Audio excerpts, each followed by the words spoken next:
to this. Everything has been said about my next guest over and over and over. She's the only person I know named Judy Garland. Here she is.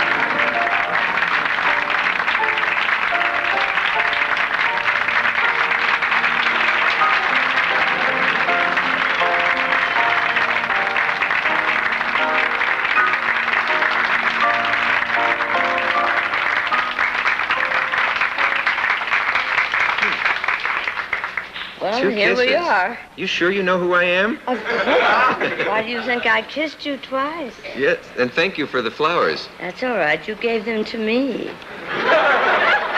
You gave me a whole bunch of them, actually. I just gave 2 of them back. Yes, I cut those this morning from my little window box. You did? Did you grow them? Nice to meet you. It's nice to meet you. I'm a great fan of yours. I can't understand that.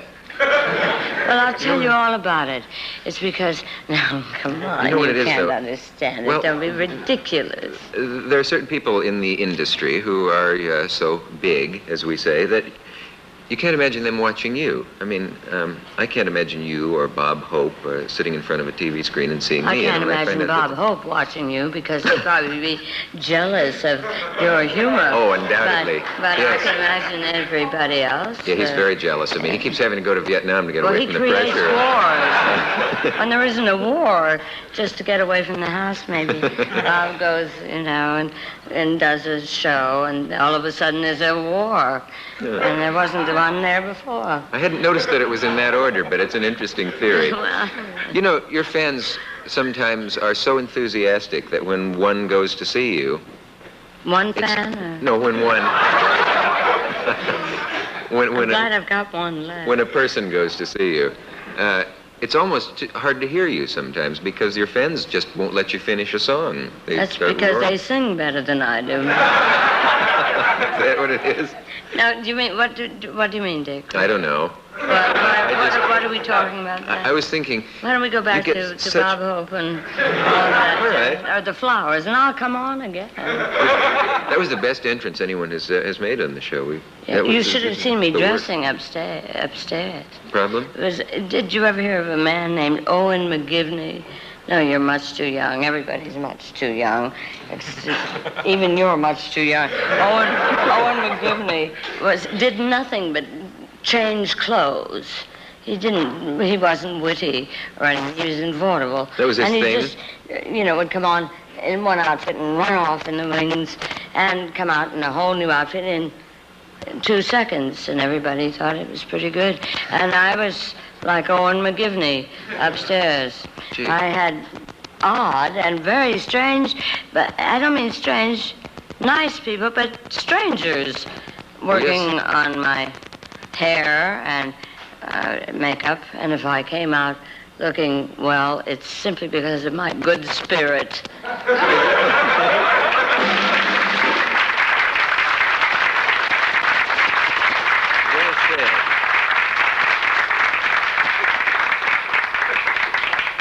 I don't think I could have said that better myself.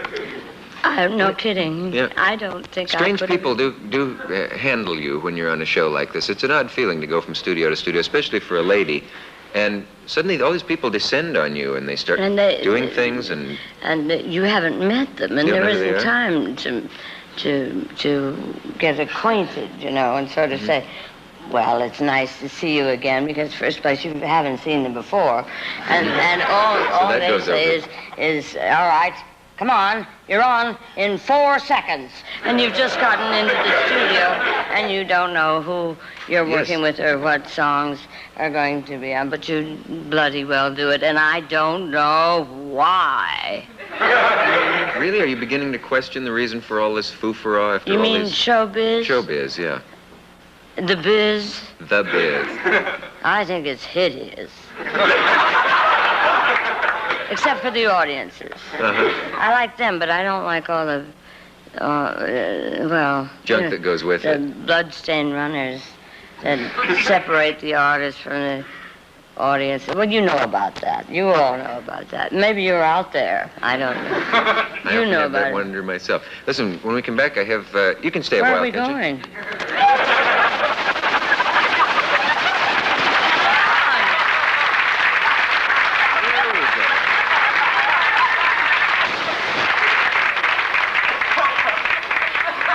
That's a damn good question, because I always say we're going away, but we don't. We stay right here. Oh? Well, let's see if we go away when I snap my fingers.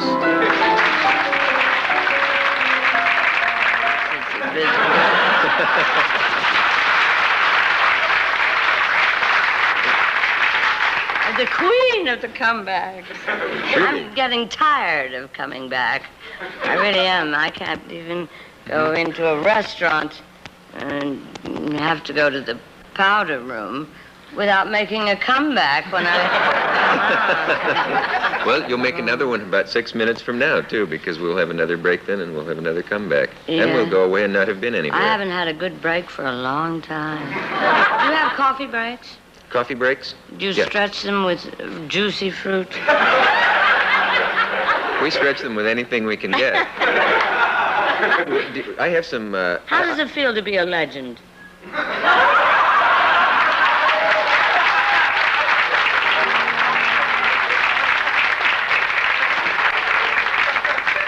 At this moment, rotten. No, I mean, well, level with me. I'm so seldom asked. Well, I know, but it's people are so afraid of you. They don't, they don't dare. How does it feel to be a living Statue of Liberty? It's very, very gratifying. Well, And I find that when a kid like yourself comes along and shows a little promise, it's a pleasure to be able to give you a break. Oh, I see. And, I know that a lot of important people are watching this show. Oh, I hope so. I can throw up from this. Oh, no, I've got my black dress on. I brought my hat just in case anything like that might happen. Oh. What else have you got to thoughtful. say for yourself? You started something about a coffee break. See, I have some. I never offer my guests my coffee and my, I have some extra New York tap water here. The rose or your glove? Ba ba bum, ba ba bum, ba ba bum. And they said we couldn't get her to sing on the show. That's it.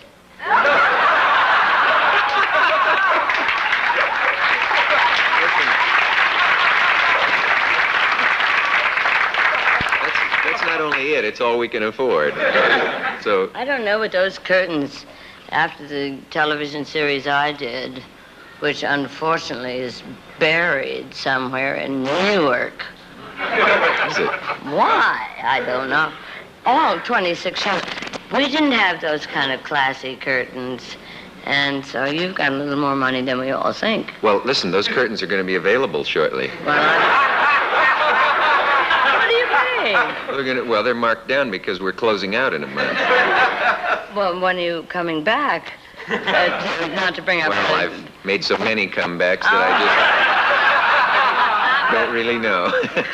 Copycat. I know, I took your material. Do unknown songwriters, they must come to you with manuscripts clutched under their arms and in their sweaty palms. And, Unknown songwriters? Unknown songwriters, and want you to do their numbers all the time. This must have gone on for years and years. What do you do about that? Well, first of all, everyone who sings has people send them songs, that they write. Amateur songwriters. First thing you do is make sure that you send them back after you read them over to see if because they'll sue the dickens out of you if you don't get them back. Yes. However, I've got to tell you, there was one marvelous man called Peter A. Follow. Follo.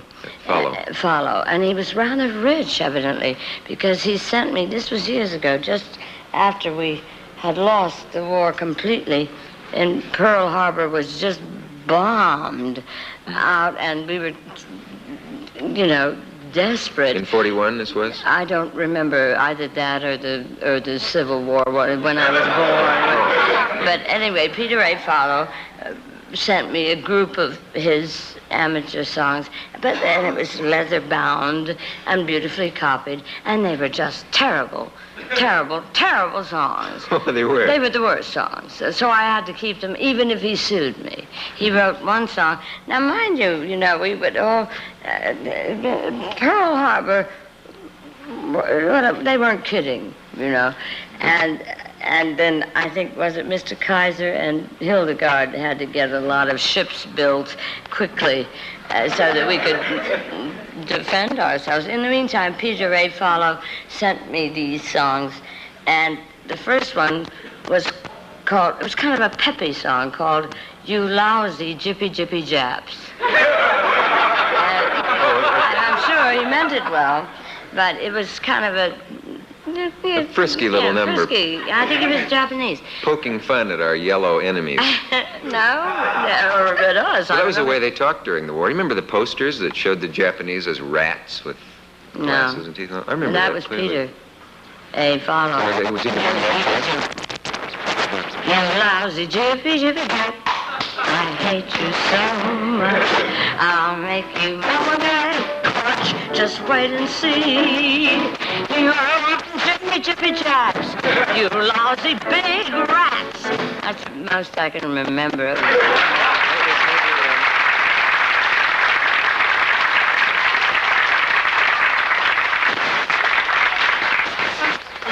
I remember when that was on the hit parade. That's really a terrible song, isn't it? Well, it didn't inspire Mr. too much. Follow had... Yes, Mr. Follow was an enemy, obviously. Very little, yeah. But he also wrote a song for everybody to join the mobilization song. And he didn't like rhyming.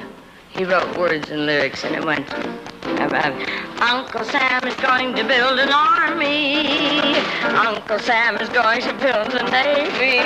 And if you dare to come upon our shores, if you do, we'll punch you on your jaws. We are going to certainly surprise you, and we'll knock you out. For the USS Sandy is going to knock you flat.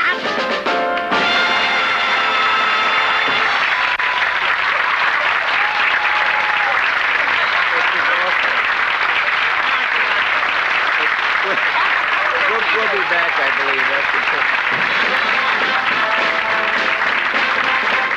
believe. But we're caught talking. But you were with MGM and the great, what they always call the great Dick of MGM, and the business is full of stories about Louis B. Mayer, who was a dominating figure in those days. No, he was a dominating figure. Yeah. He was a very good movie maker. He was well, he did make good movies. I don't know what happened.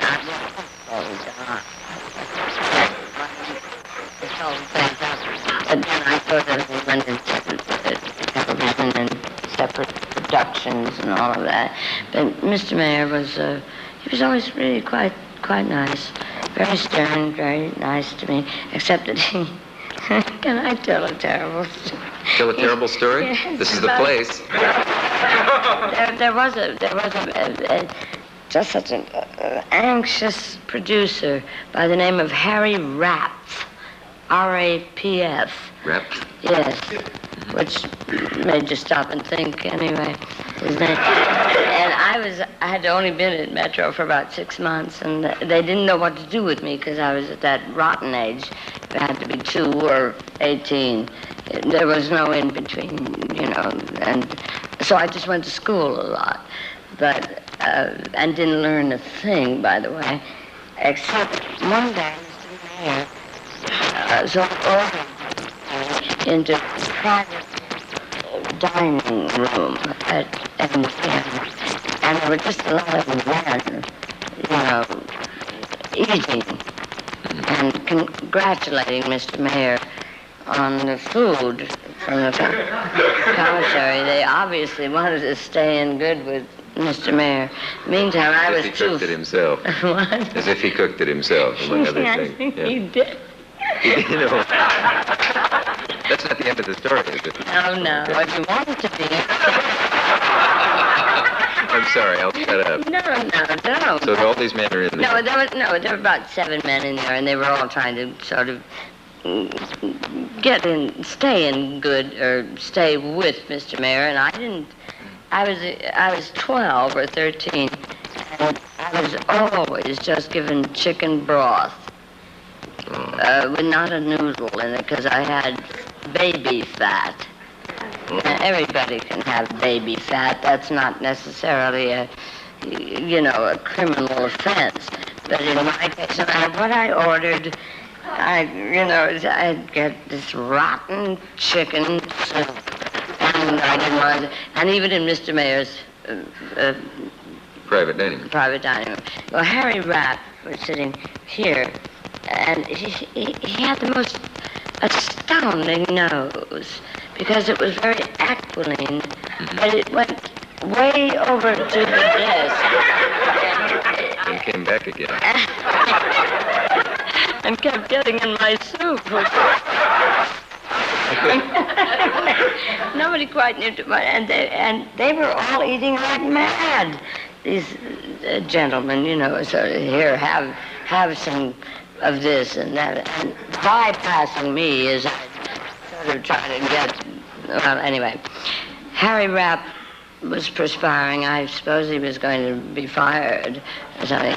And the apple pie came on, and my eyes bugged out, and they all just were eating. And I thought, what am I doing here? I haven't even been in a movie. Nobody's paying any attention to it. And Harry Rapp finally broke this silence by saying, with a mouthful of apple pie, "My goodness, Mr. Mayor, this is the best piece of apple pie I've ever had in my whole mouth." He was so nervous. He meant to say my whole life. I laughed and I was never asked back. I think that's a great story. He's pie in my whole mouth. We have, you know Lee Marvin, don't you? Yes, I do. He'll be here in a minute, and maybe between us we'll coax you to sing. But I don't want to say that, because I know we weren't supposed to. We'll be back after this message. We're having our countdown, and you counted backwards. Well, that's what comes from ignorance. Do you suppose that between Mr. Marvin, Madam Kaminsky, Larry Hankin, and my probing, we would get you and urge you to sing something for us? I know it is. Nice. But put it that way.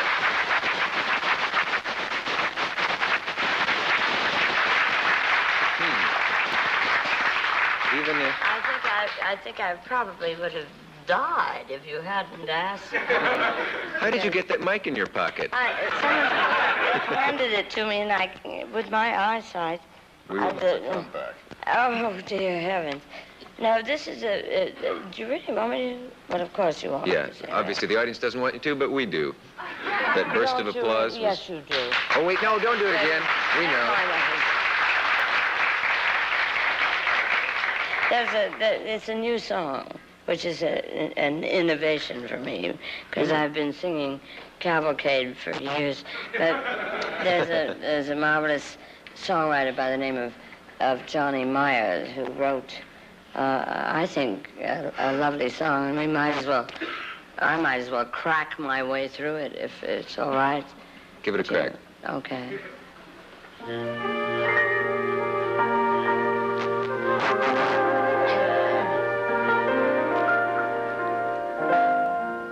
God bless Johnny, and God bless me, and God help me find the love I hope can be. And God, if you care what happens at all, you won't let me slip. You won't let me fall. So give me courage, or whatever it takes, and please